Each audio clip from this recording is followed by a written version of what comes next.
اس خدائے زندہ پر بھروسہ رکھو جو کبھی نہیں مرے گا، اور اس کی تعریف کے ساتھ تسبیح کرتے رہو، اور وہ اپنے بندوں کے گناہوں سے خبر رکھنے کو کافی ہے۔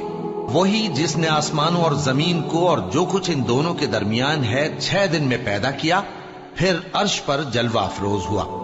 وہ جو رحمان یعنی بڑا مہربان ہے، تو اس کا حال کسی باخبر سے دریافت کر لو۔ اور جب ان کفار سے کہا جاتا ہے کہ رحمان کو سجدہ کرو، تو کہتے ہیں اور رحمان کیا ہوتا ہے؟ کیا جس کے لیے تم ہم سے کہتے ہو ہم اس کے آگے سجدہ کریں؟ اور وہ اس بات سے اور بدکتے ہیں۔ بڑی برکت والا ہے وہ جس نے آسمان میں برج بنائے اور ان میں آفتاب کا نہایت روشن چراغ اور چمکتا ہوا چاند بھی بنایا۔ اور وہی تو ہے جس نے رات اور دن کو ایک دوسرے کے پیچھے آنے جانے والا بنایا۔ یہ باتیں اس شخص کے لیے جو غور کرنا چاہے